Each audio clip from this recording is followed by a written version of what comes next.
नाज़रीन, शेख रशीद के भतीजे शेख राशिद का कहना है कि शेख रशीद साहब रावलपिंडी के किसी भी थाने में मौजूद नहीं हैं। तो शेख रशीद साहब को ज़मीन निगल गई या आसमां उठा के ले गया, ये बताएंगे हम आपको आज के इस प्रोग्राम में।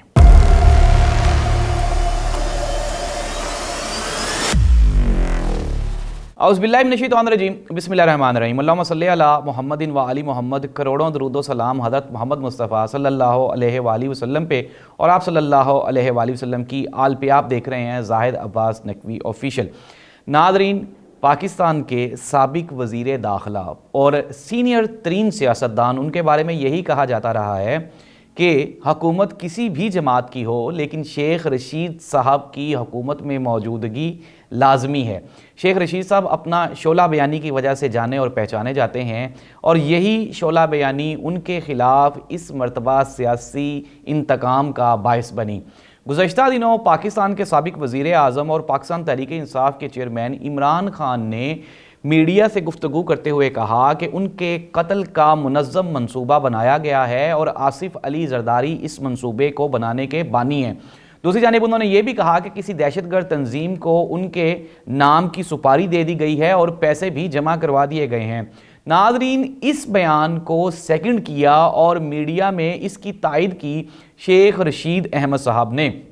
अब ये हो क्या रहा है यहाँ पे? ज़ाहिर सी बात है, हम सब लोग जानते हैं कि सियासी पॉलिटिकल स्कोरिंग जो है वो पाकिस्तान में अरूज पे है। हर बंदे की ख्वाहिश है कि मैं नज़रों में आ जाऊँ ताकि आइंदा गवर्नमेंट में मुझे कोई ना कोई बेहतर अपॉर्चुनिटी मुयस्सर हो सके। नाज़रीन, पाकिस्तान पीपल्स पार्टी ने शेख रशीद साहब के ख़िलाफ़ कार्रवाई करते हुए मुख्तलिफ थानों में एप्लीकेशन दी और हत्ते इज़्ज़त और उनके ऊपर पता नहीं कौन कौन सी दफ़ात लगा दी जो कि नॉन बेलेबल हैं। इस वजह से शेख रशीद साहब को इस्लामाबाद पुलिस ने गिरफ़्तार किया, लेकिन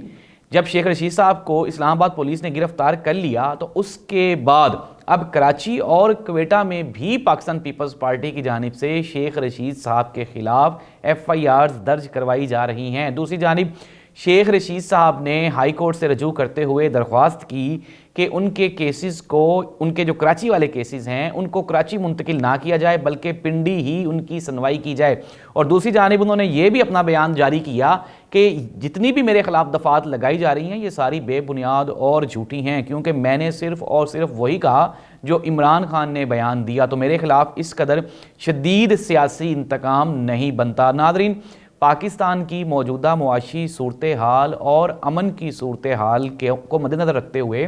जिस तरह हमने सुना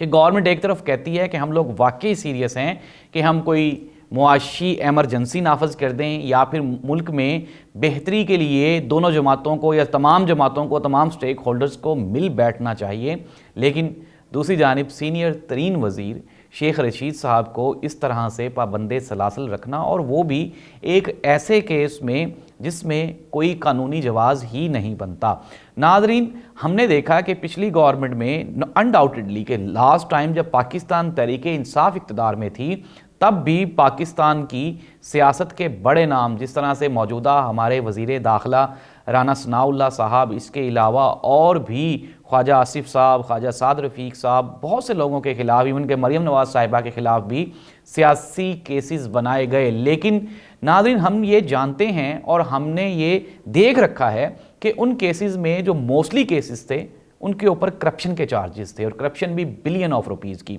लेकिन अब क्या हो रहा है, अब इतने कमज़ोर केसेस बनाए जा रहे हैं, जिस तरह हमने गुज़श्ता दिनों इमरान रियाज़ खान साहब के बारे में भी देखा और सुना कि उनके ऊपर इतना कमज़ोर केस था कि 24 घंटों में वो जो मुकदमा था वही खारिज करना पड़ गया।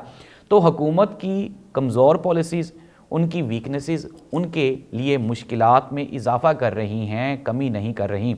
हुकूमत सिर्फ़ और सिर्फ किसी भी हीले और बहाने से ये चाहती है कि इलेक्शंस की तारीख ना दी जाए, सूबों में भी इलेक्शन को डिले किया जाए और उसके बाद मरकज़ में तो उनकी आखिरी ख्वाहिश समझ लें कि वो यही है कि वो इलेक्शंस किसी भी सूरत में करवाने के लिए तैयार नहीं हैं। लेकिन हमने कल भी बात की और आज भी बात कर रहे हैं कि पाकिस्तान में चूँकि हर मामले को लेके अब कोर्ट इंटरफेयर कर लेता है, तो जब भी कोई भी जमात कोर्ट में जाएगी تو ظاہر سی بات ہے کورٹ نے آئین اور قانون کے مطابق فیصلہ کرنا ہے، اور آئین اور قانون کے مطابق اگر فیصلہ کیا جائے تو پاکستان کا آئین یہ کہتا ہے کہ جب اسمبلیز ڈیزالو کر دی جائیں تو 90 دن کے اندر اندر دوبارہ نئے انتخابات کی تاریخ دی جائے، اور الیکشن کمیشن کو چاہیے کہ وہ الیکشن کی تاریخ دے، اور اس کے لیے گورنمنٹ کو چاہیے کہ وہ بجٹ ایلوکیٹ کرے، اور نگران حکومتوں کو چاہیے کہ وہ سازگار حالات پیدا کریں۔ ایک دوست سے کل گفتگو کرتے ہوئے میں نے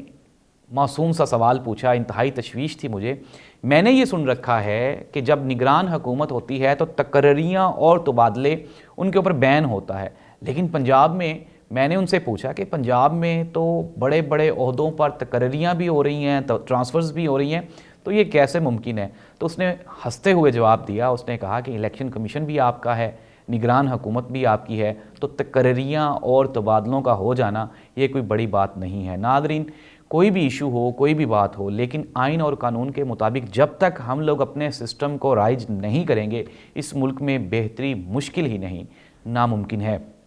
تمام سٹیک ہولڈرز کو چاہیے کہ وہ آئین اور قانون کی بالادستی کرتے ہوئے پاکستان تحریک انصاف کو بھی اس سارے معاملے کو لے کے سیکھنے کی ضرورت ہے۔ آج آپ یہ دیکھیں کہ گزشتہ دور میں انہوں نے بھی سیاسی انتقام کو عروج پہ پہنچائے رکھا، لیکن آج جب خود پہ وہ بجلی گری ہے تو افسوس ہو رہا ہے۔ پاکستان تحریک انصاف کو چاہیے کہ اپنی کمزور پالیسیز کو ان کے اوپر نظر ثانی کرے اور اس کو ریوائز کرے، اور ریوائز کرنے کے بعد اب اگر پاکستان کی عوام عمران خان کو سلیکٹ کرتی ہے تو یہ عمران خان صاحب کے لیے بھی آخری چانس ہوگا کہ وہ اس چانس کو آخری چانس سمجھ کر پرفارم کریں اور پاکستان کی عوام کی بہتری کے لیے کوئی نہ کوئی بہتر تدابیر اختیار کی جائیں، تاکہ عوام جو کہ گزشتہ 70 سالوں سے مفلسی، بے روزگاری، بد امنی کا شکار ہے، اس کی زندگیوں کو کچھ بہتر کیا جائے۔ ہمارے نوجوان دھڑا دھڑ ملک چھوڑ کے باہر جا رہے ہیں، باہر جانے کی بجائے عمران خان صاحب نے یہ وعدہ کیا تھا کہ جب ان کی گورنمنٹ آئے گی تو لوگ باہر سے اندر آئیں گے، لیکن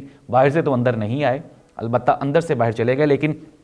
اس کی ایک ذمہ داری پی ڈی ایم پہ بھی ہے، چونکہ انہوں نے ظاہری سی بات ہے عمران خان صاحب کی گورنمنٹ کو ٹینیور کو پورا نہیں ہونے دیا، تو اس کا 70% وہ بھی رسپانسیبل ہیں۔ ناظرین، اپنا اور اپنے سے منسلک تمام لوگوں کا خیال رکھیں، محفوظ رہیں، اپنے میزبان زاہد عباس نقوی کو اجازت دیں، انشاءاللہ دوبارہ پھر ملاقات ہوگی۔ اللہ حافظ۔